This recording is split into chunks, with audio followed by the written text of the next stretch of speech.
I want to show you a stunning painting. It's been Chinese New Year, so it's really good time to show you a Buddhist painting that was done in China. This is probably about 1920s, this Tanka painting. But when you have a look at the quality of this piece, you can see it's been done by a really professional artist or Buddhist monk.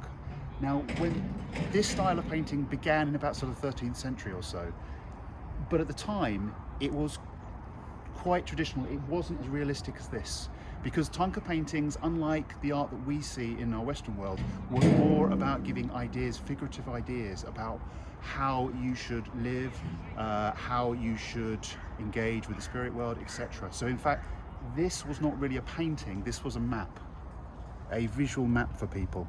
And so in the early paintings, they were not really so human-like. They were more just figures of a certain god, deity, whatever.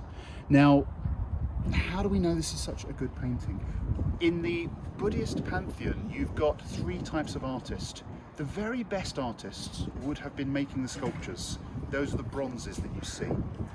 Underneath them, you have the artists who did the paintings, the Tanka paintings that were intended for the temples. Underneath them, when you get not quite as skilled, you were doing things like printing, print blocks, very simple line drawings. So this, we know, is by somebody in sort of the middle range of the art school.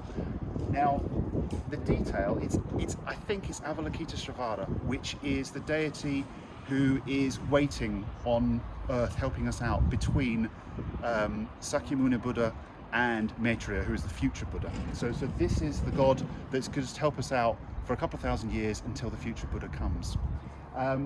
And we can see in their pose, they are sitting in position with their foot ready to jump up, which is why that foot is the way that is, covered in all the jewels that you would have for that deity. Now, the thing that's interesting about these paintings as well is that before you actually ever painted, you would have to learn all the iconography of this, so that you would actually, there would be drawings that were scaled exactly about geometric positions, that everything, the eyes had to have an alignment of a certain distance between the ears and the bottom earlobe. There had to be a geometric that ran between the point between the eyes running down through to the foot. There was a whole scale, and before you even sort of touched paper as an artist, you would have to learn exactly the way that the geometry of this image and all the other images would work.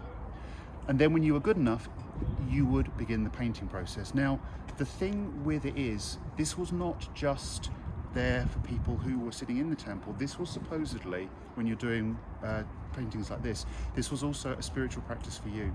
So the very best painters would, and this, I don't know whether this really happened for most people, but the very best were supposed to take a breath between each brush stroke to think about the stroke that they're doing. So a painting like this could have taken hundreds of hours to do from the best artist. Now, this, as I say, is not an early one. This wouldn't have been intended for a temple. I think with this colour scheme and the realism, really the realism only turned up about sort of turn of the 1900s. Before that, as I say, they were not quite as realistic. This is sort of quite a human, almost a Western effect. I think this is sort of probably 1920s with those greens, but it's been beautifully done. And you can just see all the little craggy detailing. Now again, where you've got kind of quite stark cragginess, that is a very sort of Chinese method compared to the Nepalese or the Tibetan versions of this. And in here we've got one of the kings. There are 4 kings with cardinal points, and there's one of them watching over. We've got the snow leopard down the bottom, again helping him out, and then we have an offerer down in the corner here who's making donations to Avalokiteshvara. These are just beautifully done. The gilt work on that is stunning, and overall I would love to have this. Such a beautiful image.